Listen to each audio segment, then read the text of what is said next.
watching The Conversation right here on Lagos Television.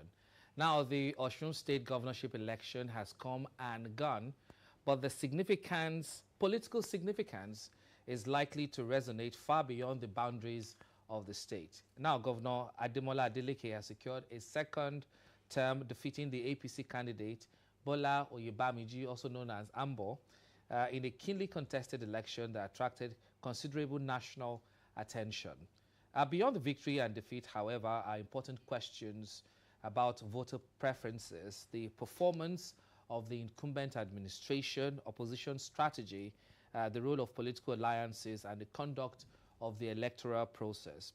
With the 2027 general elections now drawing closer, what does the Osun result tell us about the mood of the electorate and the evolving political landscape in the Southwest?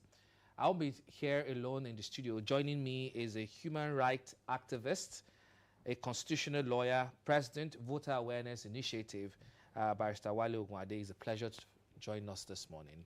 Thank you for inviting me. Also join us shortly via Zoom as well is a political affairs commentator, a lawyer, Barrister Liborous Oshoma. He'll be joining us via Zoom this morning. First, I'd just like to know, despite all the hula baloo, the attention, the traffic to Osun State, what would you say is your assessment of or the major factors that determine the outcome of the Osun governorship election? Performance, performance, performance, performance. Deliverable of dividends of democracy. Simple. And I hope both the politicians and political science students, and of course our professors in university, will look at Ademola Adeleke as a touchstone in Nigeria to show that indeed, if you perform, it does not matter the hype, it does not matter the weapons formed against you, it does not matter the powers that be. Once the people are behind you, because the schoolboy will define democracy as what? Government of the people. By the people. By the people. And for the people. And for the people. The people of Osun has spoken. And I'm a member of the Kagai's Club when I was in school. And the people have spoken well. No, okay. So are you ascribing his victory to his performance in office? We have had people, especially those from the ruling party at the federal level, criticizing. Okay. We've had critics criticizing Mr. Ademola Adeleke that all he does is dancing, he does not have business and governance. And at the end of the day, were you surprised at what played out on Saturday in Osun State, despite the volume of violence that we experienced prior to that election, and the volume of security and the presence of the members of the APC in Osun State? Were you surprised at the result? I wasn't surprised. The man is a phenomenon. The dancing... He calls himself bulldozer. The dancing itself is another gimmick, is another trait, is another brand. He gets there, don't forget. I mean, people are looking sorrowful or something. The music start bearing. A whole governor start dancing. People will move. I pastor a church, and most of the time I start dancing, I see my people, my parishioners, they start dancing because I'm the leader. I've given them some inspiration. He's an inspiration. That's one, too. Not only does he dance, he works very well. I was in Osun during the era of Aregbesola. If you know Aregbe, and people who are in Osun State will confirm this, that the road to the government house itself was pothole-riddled. And the man wanted to come again for a re-election. Oh, well, after him, Oyetola was coming. And of course, that was the state of affairs when the election was on ground. And you want people to vote them in? And this is somebody who has now performed. And sentiments, because of what? People are looking for those who ensure that who deliver. They deliver. Not even issue of stomach infrastructure now. Okay, Ayodele, Fayoshi. No, we want a performer. Okay, let me take. We have joining us via Zoom, Barrister Liborous Oshoma, lawyer, public affairs analyst. It's a pleasure to have you as well. Thank you for having me. And my Josh, you have this one. Greetings and regards to my friend and brother Wale Ogunade in the studio. Thank you, okay, so my brother.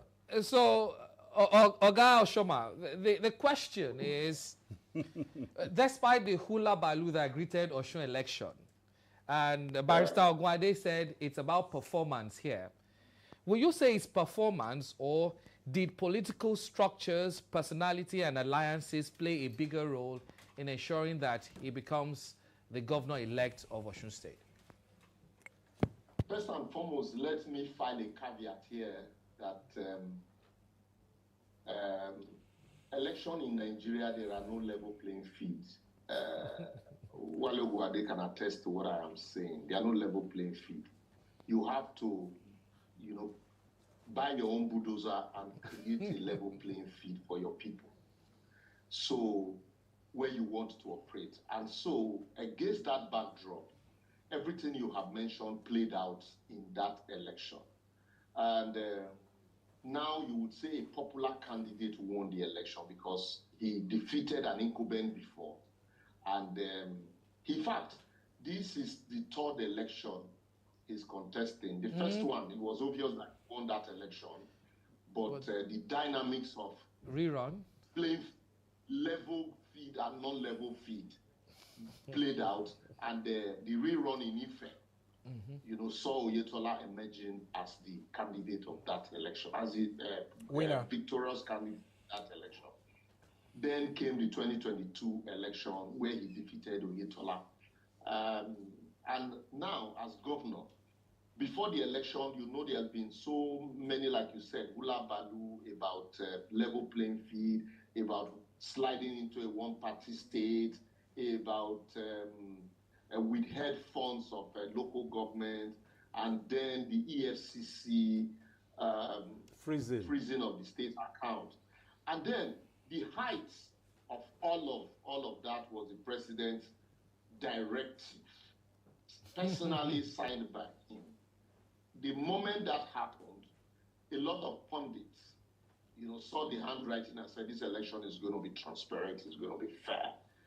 So there will be no muzzling, even though the APC in the state, did everything they could within their powers to see how they can upturn the election. But it was obvious that Jackson Nuruddin Adeleke was more popular, and eventually he emerged. So that is why immediately the results were announced. The first person that called him, from what we gathered, was the president.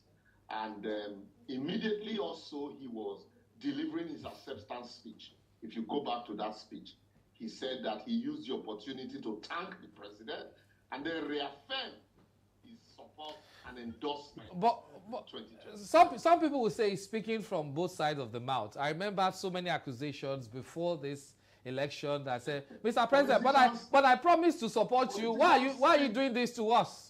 And here you are. Politicians speak from both sides of their mouths. So it is for you to understand the side that, the pressure weighs more on. Politicians, every notable politician in Nigeria, including those abroad, they speak from both sides of their mouths. Liborous don't mind him. So for you to understand... Liborous don't mind him. He knows what we are doing. He's just playing the devil's advocate here. But be that as it may, it's the body language. The man we all understand. Yes, it is the body language. It is the body language that you should take. Forget what they say. So... And then after thanking the people, he thanked his brother. You notice he prostrated before his brother, who is the de facto governor, like some people have said. And then he thanked the people, he thanked the president. So there are a lot of things that have played out in that election. And you cannot also rule out the fact that the man's performance and the man's popularity has grown. Also, Nigerians believe so much in the underdog, and that's why we're very sympathetic people. The moment you are, even if you are, if you remember in a Edo election during Oshoma, even if you are the aggressor, the moment there is, seemingly perception of oppression against you from the federal, Nigerians will naturally support you. Okay. When Wike was in opposition, every commissioning was an opportunity to insult Buhari. Nigerians supported him. The moment he joined those oppressors, they saw him as, now this man has joined those people who are oppressing us. So Ademola is popular. You know that the family owns the whole of Ede constituency, and so he has also worked.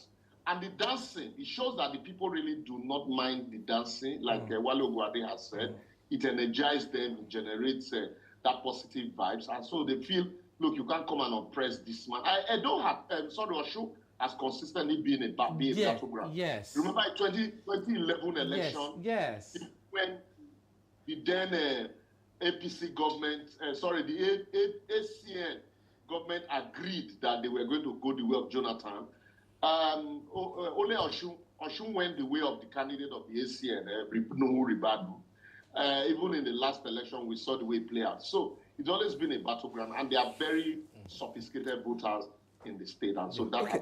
Barrister Ogunade, beyond the victory of Jackson Ademola Nuruddin now, who is going to serve the people of Osun State, our state, for the next 4 years. Let's talk about the quality of this election, and what does it say about the transparency of INEC 1? And as somebody who is interested in the level of awareness of voters, how would you rate the level of voter education prior to this election, and of course the inducement that we saw on TV on Saturday? For once, I'm happy with Tinubu. He has proved his title as Jagaban. Why do I say this? We are in the trenches together. So he is interested, and he is a political animal who really knows the dynamics of politics. Before the election, we all knew that PDP had problems.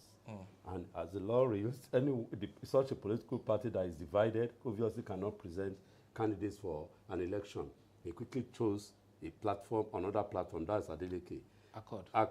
Before Accord, did all he could to get into APC. But because there was this animosity and rivalry between Oyetola and himself, and Oyetola controlling the lever of the political system, political system in Osun State, elbowed him out. Yeah. So after elbowing him, meanwhile, Oga at the top told them, look, allow this man, put him there. They said no. Me be Oga, I know now, this thing is like your children at home. You know what it will happen now. You, Kule, I hope there's no Kule around you. Relax for Tunde. And both of them refused to, and the daddy will know where it's going. So the man kept mute. There is the result now. And of course, the man did not waste time. Don't forget, Tinubu is a political scientist, calculator, strategist. Meanwhile, where are we going? This whole Osun election is the last chance for all political parties to know where they belong. There's no smooth. Any election in Nigeria, Osun is always the decider. And this one is not an exception. And that's why Adeleke is now the beautiful bride. But I can assure you that he knows his onions very well.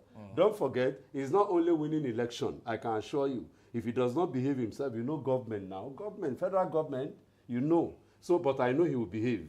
Why? Because he knows that an Obasanjo. I lie, my brother. No, don't be lying. Liborous, talk about the performance of INEC and the level of voter awareness in this particular election. Yes, before Liborous comes in, INEC has no option to do what they have to do, because all eyes are on them, including the president. He's looking at them. And of course, to now take the carpet from under their feet, sending a congratulation message. After congratulations, what else? Okay, Liborous, you want to speak to that? The performance of INEC and the level of voter awareness in Osun State. People settled allegedly now that some party were sharing 50,000 naira, 40,000 naira. At the end of the day, the people decided who they want through their votes.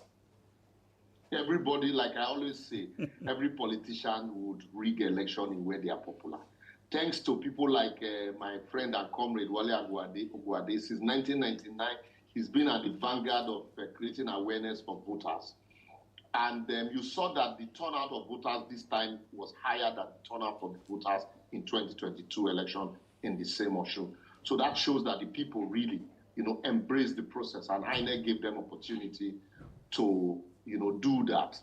And then also, it shows that all of the skirmishes, all of the banters, all of the crises before the election, that if the government of the day truly wants, a credible process, certainly INEC will have no other option but to look at the body language. And like Wale has said, it is clear the political calculation. It's only people who are politically naive, who are not seeing the hand of 2027 in this. The man pleaded to join APC, but those people at the states, just like Enugu, felt if this man comes to APC, he will be our leader. So that means we'll be relinquished to second Fido. So no, we will not agree. We can do this ourselves. And then the man who is interested in 2027 felt, well, if I assist these people, first and foremost, Oyetola Sani Kubet was defeated by this same man. Then secondly, the Omishore angle, you cannot, underestimate that factor also. Omishore in 2022, before 2022, felt, he joined, left PDP and joined APC, assisted the APC to win. And then he had also felt that he would get the candidature. They didn't give him. So that effect as is also played a very large, prominent role in the election. And so the president looking at the calculation, if you remove a popular candidate, you would divide your votes in Osun. So would it not be better? Allow the popular candidate, your people are already your people. Like he had said, two brothers fighting. It's okay, you know what? Let the popular one go. You already at the federal. The popular one will still support the president. The one at the federal will support the president. At the end of the day, 700 and something thousand votes in the kits in Osun. Political calculation. Home and dry. My point in all of this, despite the massive awareness and the turnout of voters, one would have expected that the political parties, opposition political parties that want to contest for the presidency, the ADC, would have. In fact, you took the question off our mouth, so let us go there. I didn't see them. They didn't come to the party. Some people are saying maybe because of their court cases, but at least some of ADC, their court cases over. One would have expected that they will use this to show that they are forced to be reckoned with. Considering the fact that the public holiday minister, Rauf Aregbesola, is the secretary of the party, and he was a former governor in that state. 17,000 is abysmal.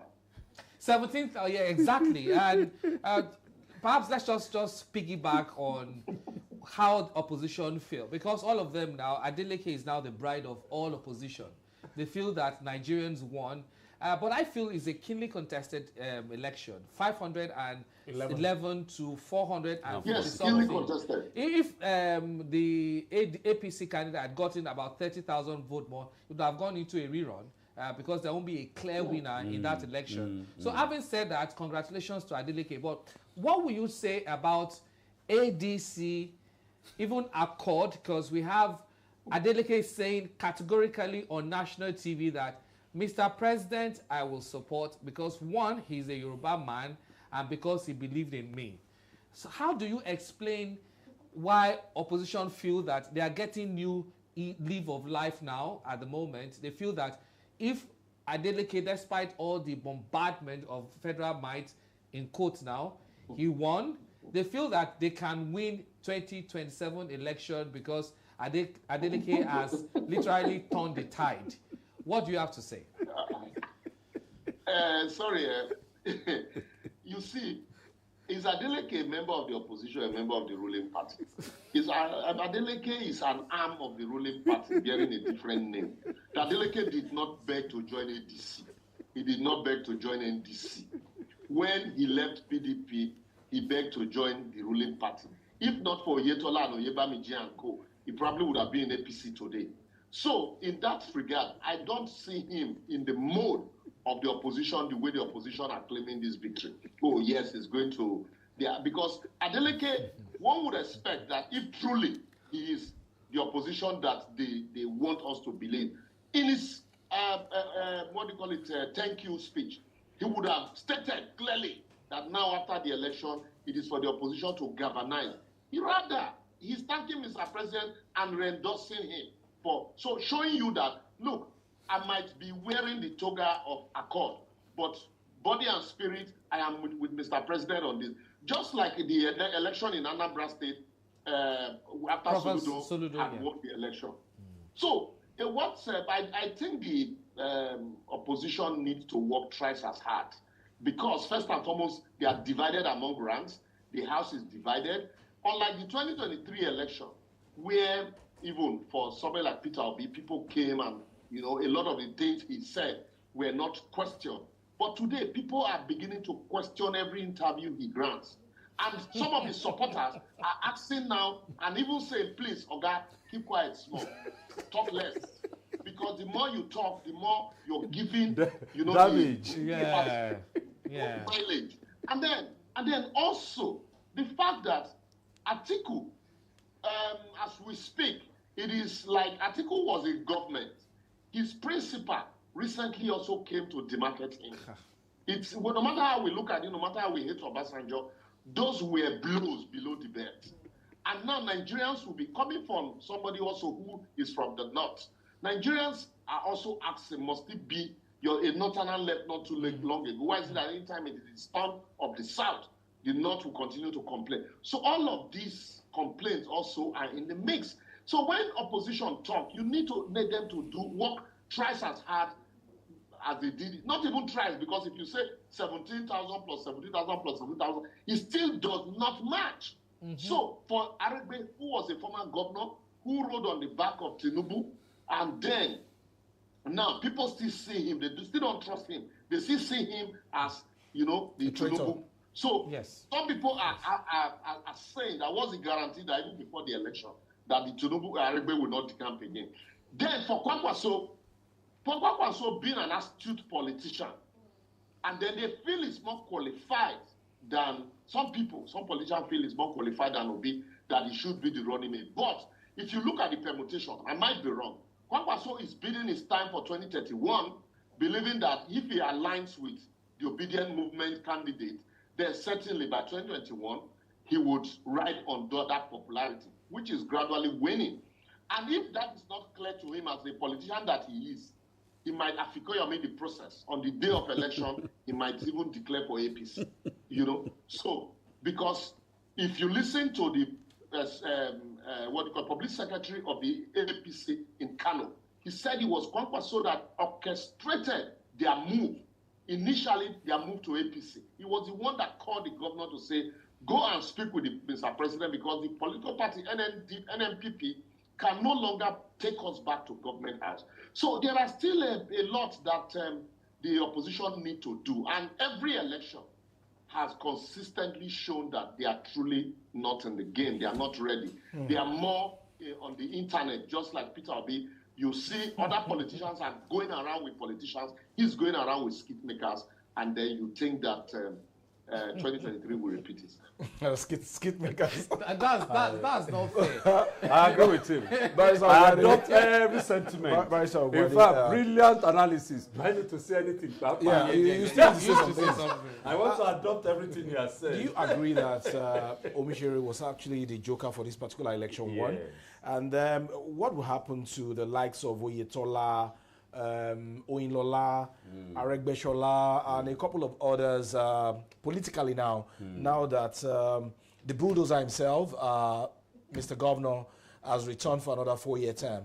Politically, do you think they will still be relevant, or there are possibilities that they might cross carpet to the APC again? No, my brother Liborous just said it. They are all APC in body and so who wants to cross carpet? Is it Oyetola? He's already there. Who? All those people, all of them. And don't forget, Tinubu is not a small fry. He needs everybody's vote. But on the surface, Omishere was what is it called now? Was APC. Yes. But he delivered for Accord. That's politics now. Don't forget, all politics is local. 1, 2, interest in politics. The only thing that is permanent in politics is your own interest. Whatever it is, once you know that your interest is at stake, don't forget now, Abba, is it not Omishere? And is it not Tinubu? Man has the lever of the political structure now, of the federal government, to give. See, is it not, what's his name now? Fayoshe. Where is he now? He's been appointed. Okay, the fact is, we do know that Oh, okay, we need to take a very short break. I was about to switch the gears into at the national level, how this is working out. But we'll take a very short break. We'll go pay some bills. We'll be right back. Don't go anywhere.